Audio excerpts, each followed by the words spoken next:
6h21, merci d'être avec nous sur Radio J. Et dans l'actualité ce matin, on parle de ce nouveau procès pour Dieudonné, un procès en appel pour fraude fiscale. Christophe Dard, vous êtes toujours avec moi ce matin en studio, l'occasion de revenir sur le parcours de celui qui cumule les injures antisémites, les provocations, mais aussi les amitiés à la fois avec des personnalités d'extrême droite, mais aussi des islamistes radicaux.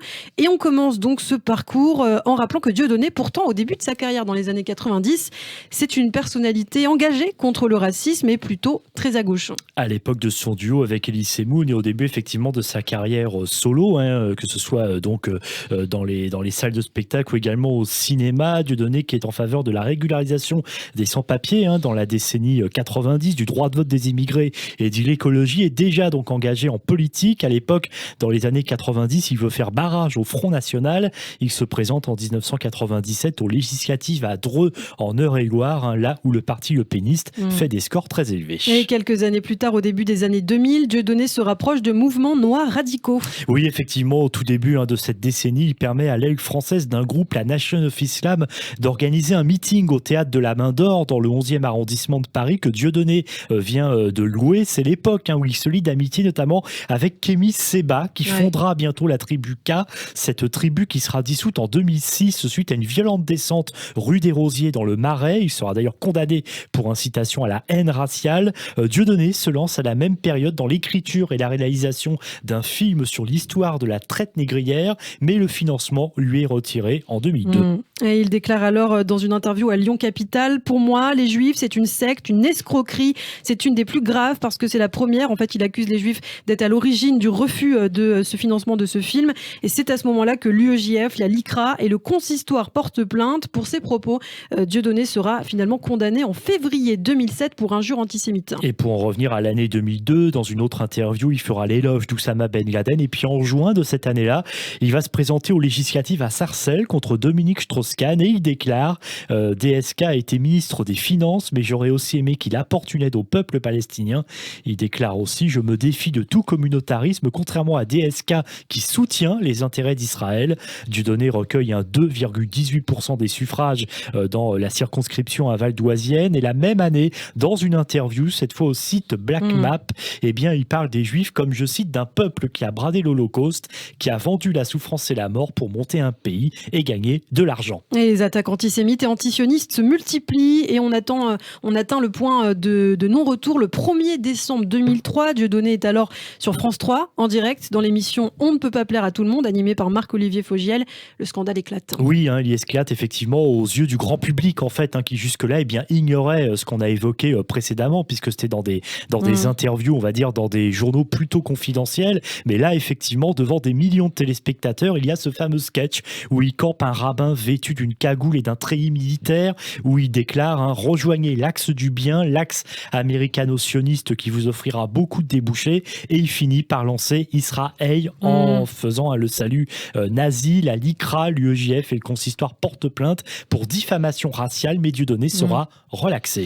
Un spectacle de Dieudonné est perturbé à Lyon, un autre est annulé à l'Olympia de Paris. En 2004, il monte un autre spectacle, Mes excuses, où il cumule d'ailleurs les propos antisémites et fait d'ailleurs huer par le public des personnalités juives qu'il cite. Et cette même année, il revient en politique et figure sur la liste Euro-Palestine en Ile-de-France avec un résultat de 1,8% des voix aux élections européennes. Et c'est à cette période qu'il va se rapprocher d'Alain Soral. Début 2005, à l'occasion de la 60e anniversaire du 60e anniversaire de la découverte des camps, il évoque une pornographie mémorielle. Il s'en prend au CRIF qui qualifie de mafia.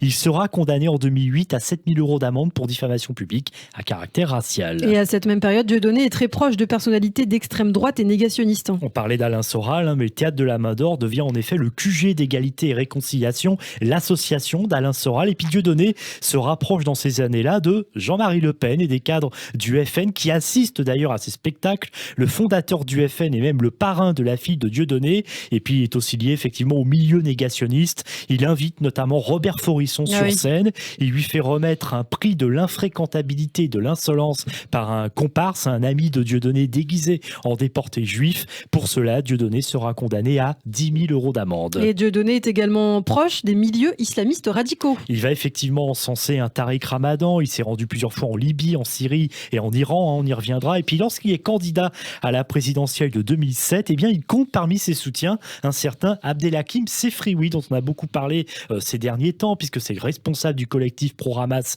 Tchèque Yassine, et il a été mis récemment en cause dans l'assassinat de Samuel Paty. Son collectif a d'ailleurs été dissous.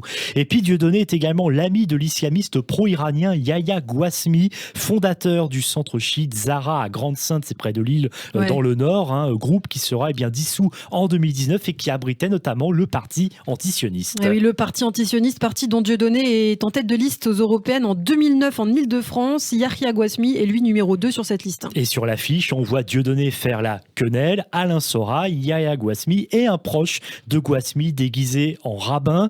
La liste, soutenue par le Hamas et le Hezbollah, fait 1,3% des voix. Grâce à Gouasmi, Dieudonné va rencontrer le président iranien Ahmadinejad, qu'il présentera d'ailleurs par la suite comme l'un de ses amis. D'ailleurs, il fera un spectacle qui s'appellera Marmoud. Et puis, l'Iran va d'ailleurs coproduire un film de Dieudonné baptisé L'Antisémite. Il rencontrera aussi plus tard Dieudonné, le colonel Kadhafi en Libye, alors que le régime de Kadhafi vit ses dernières heures. À la fin des années 2000 et au début des années 2010, de nombreuses villes refusent les spectacles de Dieudonné. Et en 2012, Dieudonné est condamné en première instance à 20 000 € d'amende pour diffamation, injure et provocation à la haine et à la discrimination raciale pour la chanson Shoah-Nana. La condamnation est confirmée en appel en novembre 2013, mais l'amende est réduite à 8 000 €. Et c'est à cette période que Dieudonné est dans le collimateur du gouvernement français pour son spectacle Le Mur, spectacle dans lequel les propos antisémites, là encore, sont nombreux. Et souvenez-vous de cette caméra cachée de l'émission Complément d'enquête sur France 2, justement avec des extraits du spectacle Le Mur, notamment cet extrait à l'encontre du journaliste Patrick Cohen. Quand je l'entends parler, je me dis, tu vois, les chambres à gaz, dommage. Le Premier ministre Manuel Valls décide alors d'empêcher Dieudonné de tenir son spectacle. Ça, on s'en rappelle très bien, c'était il y a 7 ans, le 9 janvier 2014. Cette ordonnance du Conseil d'État qui interdit le spectacle de Dieudonné au Zénith de Nantes. D'autres dates sont interdites dans la foulée. La tournée est finalement annulée, ce qui ne va pas empêcher Dieudonné de tenir des propos scandaleux, comme en janvier 2015, où il déclare se sentir Charlie Koulibaly après les attentats de Charlie Hebdo et d'Hyper Cacher. Il sera d'ailleurs condamné à 2 mois de prison avec sursis en 2015 pour apologie d'actes de terrorisme, et puis aussi à poursuivre ses spectacles, même si beaucoup sont annulés par des municipalités, y compris récemment, sans compter aussi bien sûr les nombreux abonnés sur les réseaux sociaux. Et l'année dernière, sa page et ses comptes sont fermés, enfin, sur plusieurs plateformes. YouTube, Vimeo, TikTok, ses comptes Facebook et Instagram sont définitivement suspendus pour contenu se moquant des victimes de la Shoah et des termes déshumanisants à l'encontre des Juifs. Et Dieudonné est régulièrement condamné pour ses propos antisémites. Oui, la Cour d'appel qui a confirmé en novembre 2017 la condamnation à 2 mois de prison avec sursis et 10 000 € d'amende pour des propos antisémites dans le spectacle La Bête Immonde. Et puis pas plus tard que début septembre dernier, on en avait d'ailleurs parlé à ces micros, il a été condamné à 10 000 € d'amende pour des propos racistes. C'était lors d'un autre spectacle en 2017, le bal des quenelles. Condamné pour propos antisémites, pour d'autres affaires également, mais malgré les procès et les interdictions de spectacle, Dieudonné continue à gagner beaucoup d'argent. Oui, les produits dérivés, les bonnets, les masques, les moumoutes, les DVD, tout cela est en vente sur son site, mais aussi les assurances. Ananas Assurance qui reprend business le logo de Dieudonné, l'ananas, qui donc se spécialise dans plusieurs domaines et propose différentes formules. En 2016, Dieudonné revendiquait plusieurs dizaines de milliers de clients. On peut donc supposer que Dieudonné n'est pas vraiment dans le besoin. D'ailleurs, c'est tout récent, il a fait une offre il y a quelques jours pour racheter le théâtre parisien de la Comédie Italienne. Merci Christophe Dard pour toutes ces informations. Donc ce billet à retrouver sur notre site internet radioj.fr.